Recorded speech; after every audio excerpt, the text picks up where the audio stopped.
a paperclip. And they're the most abundant species in the world.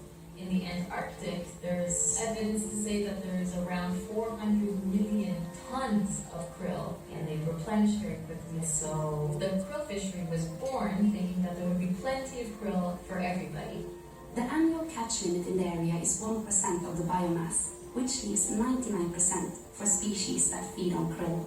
But if you look closer and deeper into the numbers, you'll see that a lot of conservationists are concerned with the amount of concentrated krill fishing that's happening. A krill vessel directly competes with wildlife, and in so doing, directly impacts that wildlife. The fishery is fishing over and over in certain areas close to the coast, and where on one side the colonies, for example, penguins, and on the other side are areas that are very popular for foraging of whales.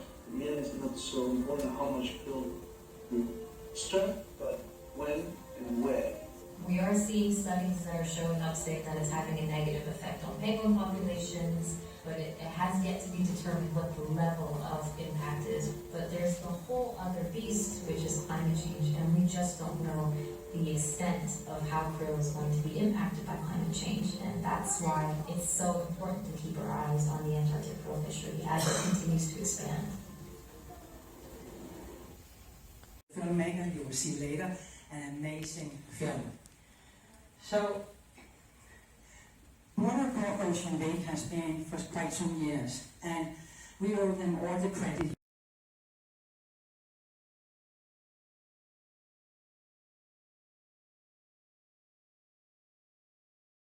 In 2007 and officially opened in 2008, and I've been the director there since then.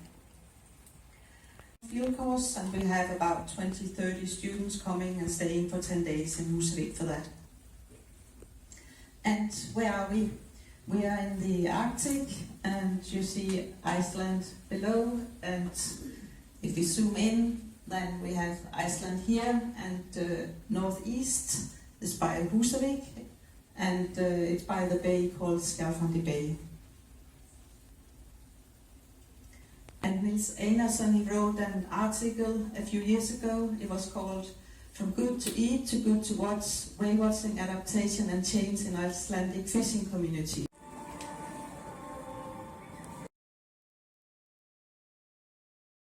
It's called Tahlequah the Whale, A Dance of Grief. I made the film in 2021 and 2022 with a Lithuanian animation studio.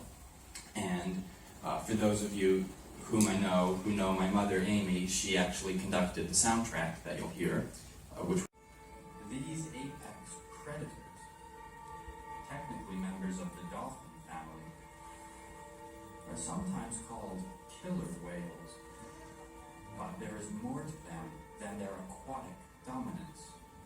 Their brains are among the largest on the earth. They are renowned for their sense of play, curiosity, and intricate social structures that last a lifetime.